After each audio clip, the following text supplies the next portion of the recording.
Students, आज हम account के अंदर चैप्टर नंबर 5 हिसाबी कर समीकरण અને ધંધાના વ્યવહારો વિશેની સમજૂતી મેળવીશું.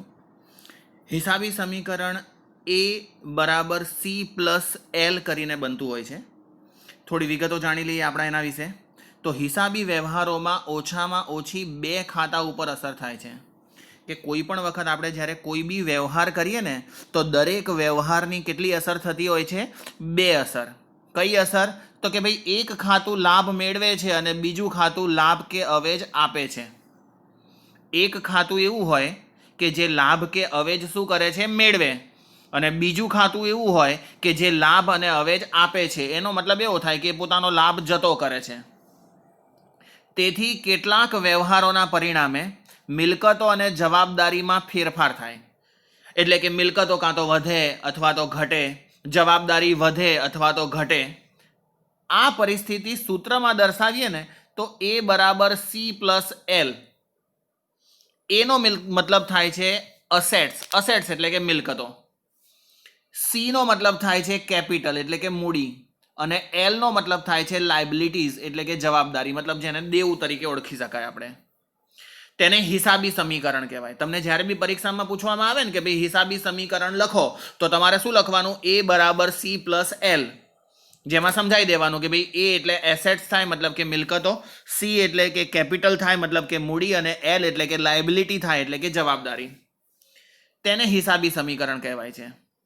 માલ કે મિલકતમાં થતો ફેરફાર અન્ય મિલકતના જંગમ મિલકતમાં થતી વિરુદ્ધની અસર ફેરફારને કારણે થતો હોય તો ધંધાની કુલ મિલકતમાં કોઈ ફેરફાર થતો નથી. એટલે શું છે કે એક મિલકત વધતી હોય અને એક મિલકત ઘટતી હોય. કદાચ એવું બી થઈ શકે કે આપણે કોઈ વ્યવહાર કરીએ અને વ્યવહાર કરતી વખતે શું થાય કે ભાઈ એક મિલકતમાં વધારો થાય અને બીજા પ્રકારની મિલકતમાં ઘટાડો થાય. જેમ કે સમજી લો કે તમે રોકડેથી કોઈ મિલકત ખરીદો. હવે રોકડેથી મિલકત ખરીદશો એટલે શું થશે? મિલકત ખરીદશો એટલે મિલકત તમારી પાસે આવી એટલે મિલકત વધી.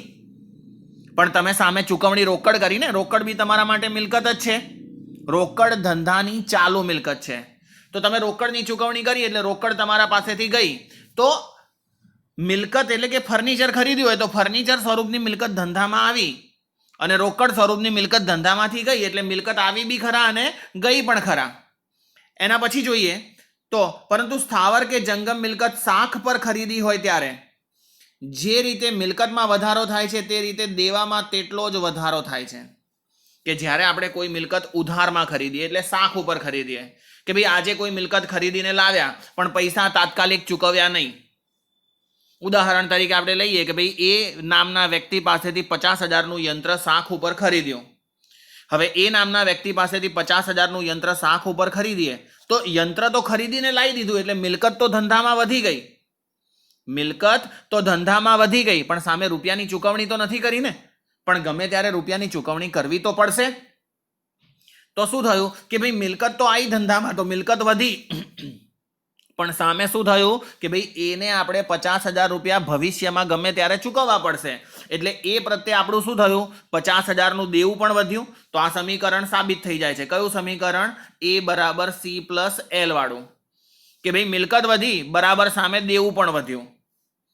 એના ઉપરાંત બીજી વાત કરીએ કે ધંધામાં જ્યારે પણ નવું મૂડીરોકાણ થાય ને ત્યારે મિલકતોમાં પણ વધારો થાય છે અને મૂડીમાં પણ વધારો થાય છે. કે જ્યારે બી ધંધાનો માલિક ધંધામાં કોઈ પણ વસ્તુ લાવે તો સમજી લેવાનું કે ભાઈ મૂડી ભાગીદાર મતલબ કે વ્યક્તિની શું થઈ રહી છે? વધી રહી છે. જે બી વ્યક્તિ બિઝનેસ કરી રહ્યો છે તે બિઝનેસમાં પોતાના અંગત વપરાશમાંથી કોઈ વસ્તુ ધંધામાં લાવે, જેમ કે રોકડ લાવે, મિલકત લાવે, માલ સામાન લાવે, તો આ બધું ધંધામાં આવે છે તો ધંધાની મિલકત વધી રહી છે. પણ કોણ લાવી રહ્યું છે? ધંધાનો માલિક. અને ધંધાનો માલિક લાવી રહ્યો છે એટલે મૂડી બી વધી રહી છે. મતલબ અહીંયા સમીકરણમાં જુઓ A બરાબર C પ્લસ L ની અંદર કે મિલકતો વધી રહી છે એટલે કે A વધી રહ્યું છે બરાબર સામેની સાઈડમાં શું વધી રહ્યું છે? C એટલે કે કેપિટલ. મૂડી પણ શું થઈ રહી છે? તેટલા પ્રમાણમાં વધી રહી છે. માલના ખરીદ વેચાણ અને ઉપજના વ્યવહારોને પણ મૂડીની અસર કરે છે. માલનું ખરીદ કરવામાં આવે, વેચાણ કરવામાં આવે અથવા તો કોઈ ઉપજના વ્યવહારો હોય એ પણ શાને અસર કરે છે? મૂડીને અસર કરે છે. ધંધાના દરેક વ્યવહારોની બેવડી અસર તપાસીએ તો સમીકરણની એક જ બાજુ અસર થાય તો બંને પરસ્પર વિરુદ્ધ હશે.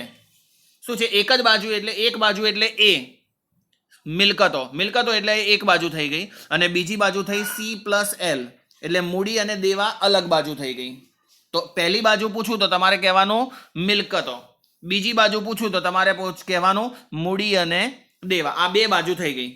હવે આ બે બાજુની અસરમાં શું છે કે જો કોઈ વ્યવહાર થતો હોય અને બેવ અસર એક જ બાજુ થતી હોય, જેમ કે મિલકતો બાજુ જ બંને અસર થાય છે.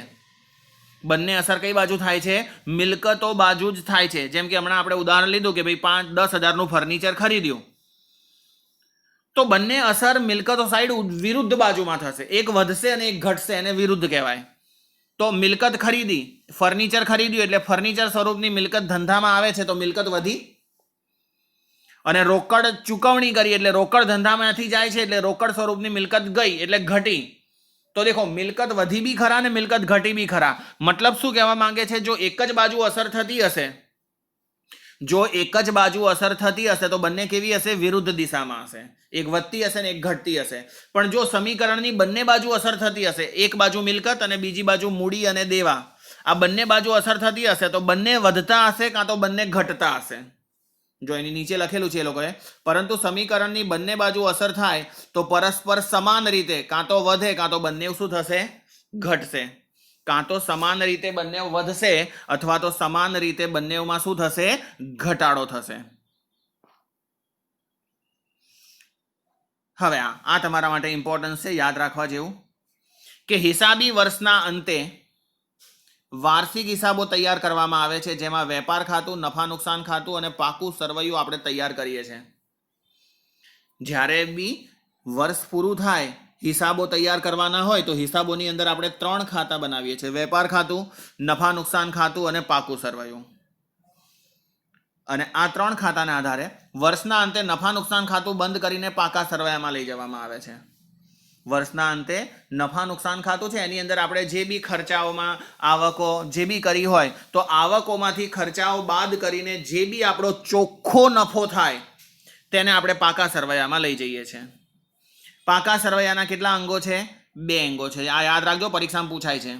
પાકા સરવૈયાના 2 અંગો છે. એક છે મૂડી અને દેવા અને બીજું છે મિલકતો. પરીક્ષામાં તમને પૂછાય કે ભાઈ પાકા સરવૈયાના કેટલા અંગો છે, તો તમારે લખવાનું ભાઈ પાકા સરવૈયાના 2 અંગો છે, એક મૂડી અને દેવા અને બીજું છે મિલકતો. હવે સમીકરણ કેવી રીતે બને છે કે મિલકતો બરાબર મૂડી પ્લસ દેવું, મિલકતો એક સાઈડ અને મૂડી પ્લસ દેવું એક સાઈડ, જેને ઇંગ્લિશમાં આપણે લખી શકાય એ બરાબર સી પ્લસ એલ. આ શોર્ટ ફોર્મ છે એનું. હંમેશા પ્રત્યેક વ્યવહારની 2 અસર એ બરાબર સી પ્લસ એલ સમીકરણ પર આ મુજબ થાય છે. કેવી રીતે થાય? તો કાં તો એવું બને કે એ વધે તો સી કે એલ પણ વધે, સામેવાળી વસ્તુ. એ એટલે મિલકતો, સી એટલે મૂડી અને એલ એટલે જવાબદારી. શું થાય? કાં તો એ વધે તો સામેની બાજુ અસર થતી હોય તો સી અને એલ પ્લસ વધે, એલ પણ વધે, તો આ સમીકરણ જળવાઈ રહે. એ બરાબર સી પ્લસ એલ. કદાચ એવું થાય કે એ ઘટે તો સી કે એલ પણ ઘટે, તેથી એ બરાબર સી પ્લસ એલ જળવાઈ રહે. અને કદાચ એવું બી થાય કે એ વધે અને એ જ ઘટે, મતલબ કે મિલકતો વધે અને મિલકતો જ ઘટે, જેમ આપણે ફર્નિચરની રોકડેથી ખરીદી કરી એ વ્યવહાર કર્યો તે રીતે, તો બી એ બરાબર સી પ્લસ એલ જળવાઈ રહે. અને એવું બી બને કે સી અને વધે અને એલ ઘટે, અથવા તો સી ઘટે અને એલ વધે, તો પણ એ બરાબર સી પ્લસ એલ જળવાઈ રહે. મતલબ મૂડી અને દેવા એક જ સાઈડ છે. કદાચ એવું બી થઈ શકે કે ભાઈ મૂડી વધે અને દેવા ઘટે, અથવા તો દેવા વધે અને મૂડી ઘટે, તો બી સમીકરણ જળવાઈ રહે. એટલે અસર જે છે એ કેવી રીતે હોવી જોઈએ? આ પ્રમાણેની. દેખો, આ એનું આખું ફોર્મેટ લખેલું છે અને મેં તમને સાઈડમાં સમજાયેલું છે. દેખો એવી રીતે. આ સમીકરણ ઉપર ધ્યાન રાખજો, મેં સાઈડમાં લખ્યું છે એના ઉપર ખાસ આટલું યાદ રાખી લેશો એટલે બધું તમારું ક્લિયર થઈ ગયું. શું લખ્યું છે? દેખો અહીંયા સ્ટાર્ટિંગની અંદર શું લખ્યું છે? એ બરાબર સી પ્લસ એલ, આ મેઇન સમીકરણ, જેની અંદર શું લખ્યું છે? જો આ એક રાઉન્ડમાં લખ્યું છે મેં. આનો મતલબ શું થશે? એ પ્લસ અને માઇનસ, મતલબ કે જો વ્યવહાર છે, આવો અમે જે રાઉન્ડ કર્યું છે ને એ સમજી લો એક આખો વ્યવહાર છે. કે કોઈ વ્યવહારની અંદર મિલકતો બી વધતી હોય અને મિલકતો ઘટતી બી હોય તો સમીકરણ જળવાઈ રહે. સામેની બાજુ બીજું સમીકરણ જે લખ્યું છે આ બીજો વ્યવહાર છે. આનો મતલબ શું છે? કાં તો મૂડી અને દેવા વધતા હોય અને મૂડી અને દેવા ઘટતા હોય એ વ્યવહારના કારણે, અથવા નીચે ત્રીજા નંબરમાં લખ્યું છે કાં તો મિલકતો બી ઘટતી હોય અને સામે દેવા અને મૂડી બી ઘટતી હોય, અથવા ચોથા નંબરમાં એવું થઈ શકે બંને શું થતા હોય? વધતા હોય. એટલે સામેવાળી બંને વસ્તુઓ a બરાબર c પ્લસ એલ, તો a બી વધે અને c પ્લસ એલમાં પણ શું થતો હોય? વધારો. આના સિવાય બીજા કોઈ વ્યવહારો ના હોઈ શકે. આના સિવાય બીજા કોઈ વ્યવહારો હોઈ શકે નહીં. ઉપરાંત તમારે ધ્યાનમાં રાખવાનું છે, આ નીચે મેં લખ્યું છે પેનથી, કે ઉપાડ ખર્ચ કે નુકસાન થાય ને તો મૂડી ઘટે. જો ઉપાડ ખર્ચ કે નુકસાન થાય તો મૂડીમાં શું થાય? ઘટાડો થાય. આવક, નફો કે લાભ અથવા તો ઉપજ થાય તો મૂડી વધે. આવક, નફો, લાભ કે ઉપજ થાય તો મૂડીમાં શું થાય? વધારો. આ તમારે યાદ રાખવાનું છે કે જો ઉપાડ કરીએ તો મૂડી ઘટે, ખર્ચ કરીએ તો મૂડી ઘટે, નુકસાન થાય તો મૂડી ઘટે. એટલે મૂડી એટલે સી માં ઘટાડો થાય. આવક થાય તો મૂડીમાં વધારો થાય. કેમ કે આવક જે છે કોણ લઈ જવાનું છે? આ તો આપણે એક જ વ્યક્તિ ધંધાનો માલિક છે એ રીતેની ગણતરીવાળા દાખલાઓ છે, અથવા તો એ રીતના વ્યવહારો અત્યારે આપણે કરી રહ્યા છે. તો નફો થશે તો ધંધાનો માલિક લઈ જશે એટલે મૂડી એની વધશે. લાભ થશે, ઉપજ થશે તો ધંધાનો માલિક લઈ જશે એટલે મૂડીમાં શું થશે? વધારો થશે. તો આ બધા જ વ્યવહારો એ પ્રકારના છે કે જેના કારણે ભાગીદારની મૂડીમાં શું થશે? વધારો થશે. આ બધા જ વ્યવહારો એ પ્રકારના છે કે જેના કારણે ભાગીદારની મૂડીમાં શું થશે? વધારો થશે. તો ઉપાડ ખર્ચ કે નુકસાન થાય તો મૂડીમાં ઘટાડો થાય. આવક, નફો, લાભ કે ઉપજ થાય તો મૂડીમાં શું થશે? વધારો થશે.